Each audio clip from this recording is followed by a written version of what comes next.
Hello everyone, Moonstorm here. Today I'm going to show you my Magicka Dragonknight PvP build for the Murkmire patch.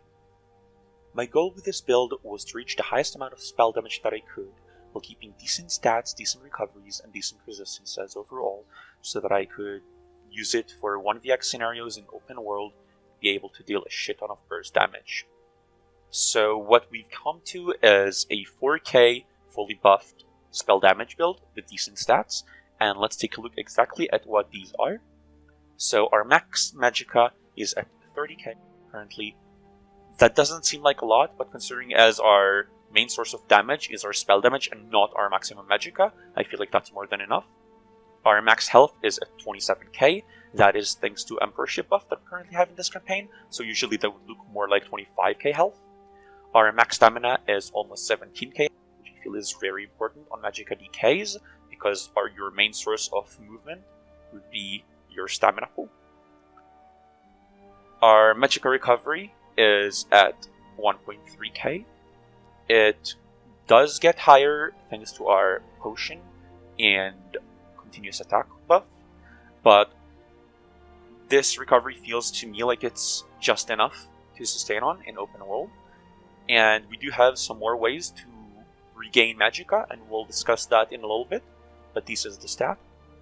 We have 700 health recovery and 700 stamina recovery. Our spell damage is at 3k unbuffed on the front bar.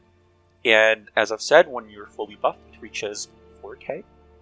Spell critical is 35%. There is a version of the build I will discuss later with a little bit more, but this is what I usually have. Our resistances, if we buff up, look like 20k physical resistance and 24k spell resistance, as well as 3k crit resist, which is super important. Our resistances do get buffed a little bit more in combat. We'll talk about that in a little bit, but these are the stats. And our spell pen is at 7.2k since we're running light armor. I feel like these stats are really great. Overall, damage is insane, resistances are very good, and overall sustain feels just okay, both Magicka and stamina. Next, let's go to our sets. In this build, we're using Bloodspawn. It gives you a major source of ult gen, and your ultimate is amazing because on DKs, not only does the ultimate give you the source of burst damage, but also it gives you the Battle Roar passive activation, which gives you a lot of resources back. This is one of your biggest methods for sustaining with low recoveries, so I love that skill a lot. In addition to that, it gives you a lot of spell and physical resists, 6.5k. If we stack that with the stats that we've seen, it gets us to about 26.5k physical resist and 30k spell resist, a little more than that. It's really powerful. Next is Rattle Cage. It is a long time favorite of mine. It gives you your major sorcery through the set, in addition of a shit ton of spell damage. That allows you both stacking a lot of spell damage in this build, and also saves you one slot on your bar, which is very important for DKs, because finding room for all your skills on Mag DKs is very difficult, in my opinion. Our last set is a Burning Spellweave. This set also gives you a lot of spell damage, and this is why we're using it on this build. It is a very great set with not too bad of a cooldown, and it's going to be applied almost all the time if you keep offensive and keep your dots up. The spell damage you gain from it is insane again, and this is why we use it. I'm using 2 pieces of heavy armor and 5 light. The reason I'm not using 1 medium instead of the second heavy is because I don't feel like the Undaunted passive for 2% more stamina and Magicka are worth more than the extra resistances and Magicka stamina return that I gain for an additional heavy piece. So my head and chest are heavy, since they're the biggest pieces, the legs, and the rest are light. And jewelry, we're using 3 infused jewelry pieces. 2 of them are with recovery glyphs, and 1 of them is with spell damage glyphs. This is the main source of recovery since we're using Tri-Stat food and not Witch Mothers in this setup. And so it's important to keep that recovery. And spell damage, of course, because we are stacking it after all. Infuse is very important to increase the effectiveness of all these enchants. I don't feel like we need the extra bit of Magicka that we would get from an arcane trait. Next are weapons. On the front bar, we are using Rattle Cage Inferno staff, and the reason for that is the damage that I get from light attack weaving with a Destro staff is insane. It is always around the top on my combat matrix logs. You get so much damage output through weaving light attacks between your skills. It is worth more to you than, or at least to me, than if I was using dual wield on the front bar and gain an extra spell damage overall. This is why I use Destro on my front bar. This one is Nirnhoned with a weapon enchant to once again maximize our amount of spell damage. On our back bar, and this is the unique part, we are using a Rattle Cage Ice staff with a charge trait and a frost enchant. We will get to the trait and enchant in a moment, but let's first discuss why use an ice staff over other options. So the reason we like ice staff on the back bar is because it gives you, through the ancient knowledge passive, the ability to reduce cost of blocking by 36% and increases the mitigation by 20%. So what that means is it's not quite as powerful as a sword and board, but it gives you a very, very good block mitigation and block reduced cost. It allows you to block a lot on your back bar and is very effective. And that stacks with your passive as DK for mitigating more damage while blocking. And so this is why I like it more than, for example, using a Resto. Other than Resto getting nerfed and the word not healing you anymore, other than in the end of duration, which never happens, and so it acts just like a word. Other than that, I feel like blocking is just a lot better on DKs thanks to the passive you have with the class. Also, why use Ice Staff instead of a Sword and Board? We'll get to that in a moment in the skills section. It's for your Ice Blockade on back bar. Very, very powerful. Next are skills. First, Burning Embers, a very powerful dot, deals a lot of damage. This tool is unbuffed. Heals you for the damage dealt, so basically you can apply it to multiple targets while 1vxing, recast it on several targets, and gain the heals right away per the damage dealt based on the amount of time it was on your enemy. Very powerful heal, your most reliable one for sure, and very, very powerful damage as well. Flame Lash, of course, your spammable, deals a lot of damage, and the off-balance version, Power Lash, is really powerful even more. Next, Deep Breath. Very good tool for 1vx scenarios since it hits all the enemies around you and it heals you per enemy hit, so it's a very, very powerful skill. In addition to all of that, it deals damage in delay after 2.5 seconds that acts kind of like Shulk for Wardens. You can basically cast Deep Breath and then wait for the exhale and use it in conjunction to Leap or Flame Lash or Power Lash and deal a lot of damage in a burst.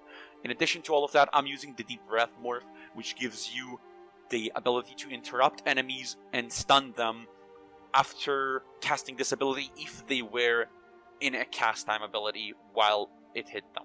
So basically what that means is if you're hitting enemies that are rezzing, they're not going to be able to finish the res. You won't have to waste stamina bashing them. And if you're hitting, for example, a Stamsork using Dark Deal, not only you damage them and set up damage after a couple seconds, you also set them off balance, you interfere with their Dark Deal so they don't get their health back or their sustain, and since they're set off balance, you can use your Power Lash right after to create a very powerful combo. Next is Shattering Rocks. I don't use Fossilize, the other morph, since I have another source of immobilization on my build, which we'll get to in a second.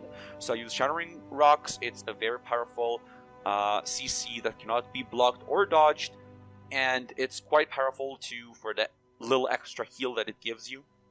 Next is Elemental Rain. You need to have one Destro skill on each bar with this build to enable the Ancient Knowledge passive on both bars. So on the front bar we're using Eldraine. It's very powerful because other than the minor Magicka Steal it applies to enemy, which gives you 300 Magicka per second, and that applies every second if you have a dot active on them. It's very good. Other than that, it reduces their resistances, their spell resist, by 5.3k. If we look back at our stat, we have 7.2 spell penetration. So together with Eldraine applied to a target, we basically have 12.5k penetration to them, which is massive. Next, Leap. Do I really need to discuss it? Such a great ultimate, costs nothing, deals a shit ton of damage, knocks enemies around you Acts as a gap close as well, gives you a big shield and activates your Battle Roar passive. What more can you ask for? Such a great skill. For our Murkmire, we are running Deep Thoughts. This is such a great skill despite what a lot of people seem to think. You can use it in 1vx scenarios and even in 1v1s versus great players because you only need a few seconds of this skill active. So basically what you do is you CC the enemy, or in my build, I CC the enemy, I use blockade between me and them, which I will get to in a moment, but basically slows them down, and then they have to break free, run all the way to me, and bash me while I'm using Deep Thoughts, which gives me 3 to 4 seconds even against good players, and that translates into 6 to 8k both stamina and Magicka, which is huge, not to mention it also heals you in the process. This is a really great skill. Next, Wings, other than reflecting projectiles too, which is kind of obvious and very good because DKs don't have a great way of dealing with ranged targets. It also gives you immunity to snares and immobilizations for 2 seconds, which is huge because finally we don't have to run Vampire on our DKs anymore. This is great for the immunity aspect. It lets you actually move and not get stuck even when a Zerg is fighting you and trying to slow you down, and it is just great. Coag is a huge heal for a huge cost. It costs way too much Magicka to use continuously, so it is basically your oh shit button. When you don't have a Burning Embers that you can claim for the heals, and you really need that instant heal at the moment, you yell that oh shit and hit Coag and it gives you the heal you need. You have to use it wisely though, because if you spam it too much, your Magicka will be gone. Next is Blockade of Frost, and I've been waiting to talk about this skill because it's so fucking great. First of all, look at the range on this thing. 18 on 12 meters for 8 seconds. All that costing only 3k Magicka. This is a huge field and a very long time, and it hits all the enemies within range, so it is just so great. It hits for 2k spell damage. This is while we're unbuffed on our back bar too. 2k damage to all enemies every 1 second, and it reduces their movement speed by 60%. Remember how huge this field is. It detects Nightblades, it slows them down, it doesn't let them get away, and it damages them on the go.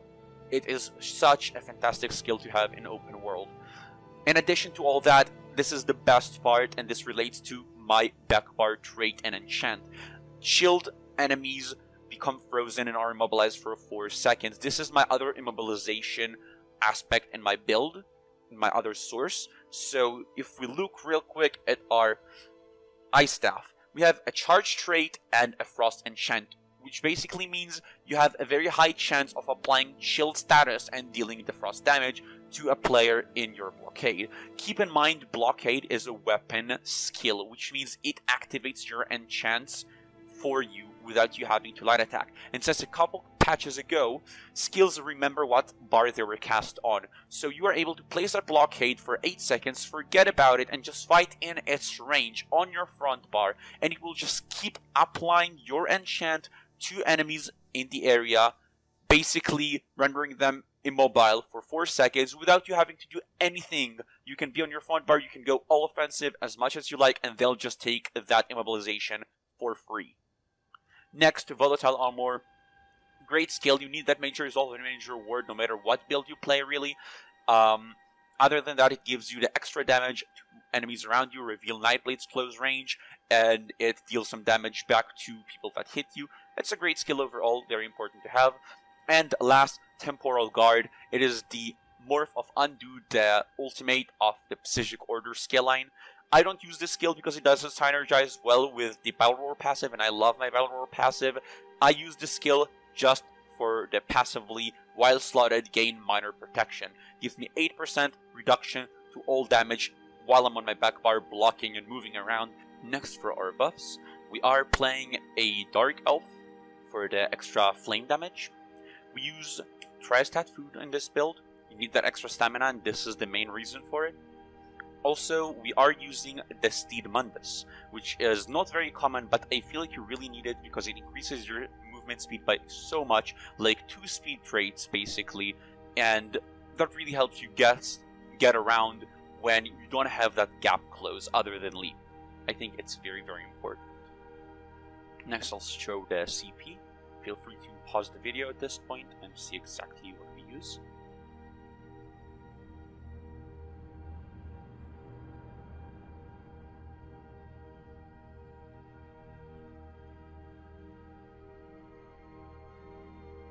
that is it for the build. Thank you so much for watching. I will add some gameplay with the build in a moment. If you liked the video, please leave a like, leave a comment down below if you have any questions you would like to ask about the build or anything else. And subscribe for more. I have a lot more content incoming, and yeah, stay tuned.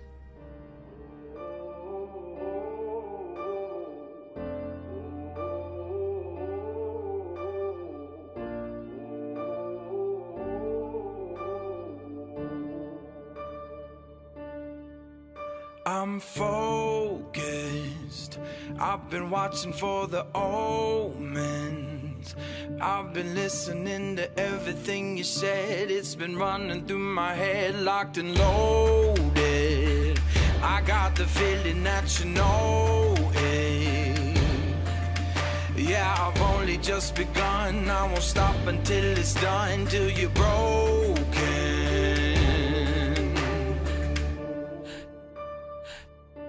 So welcome to the fire.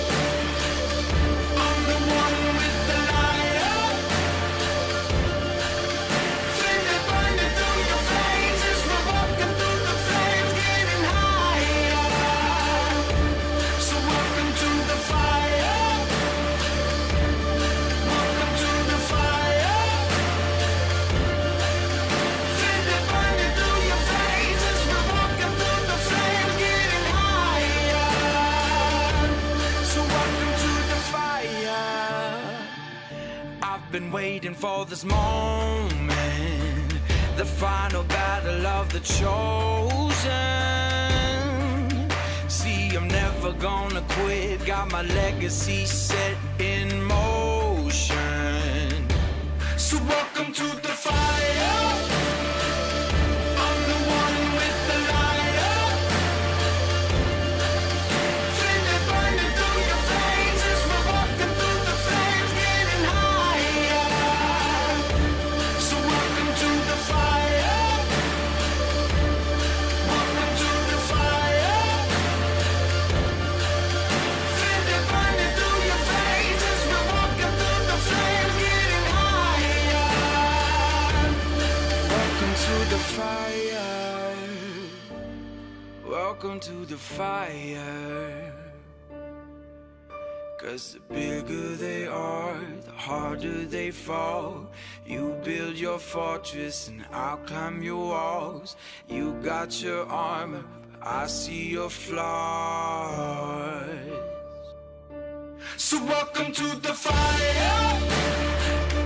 I'm the one with the liar. Feel it burning through your veins as we're walking through the flames, getting higher. So welcome to the fire. Welcome to the fire. Feel it burning through your veins as we're walking through the flames, getting higher. Bigger they are, the harder they fall.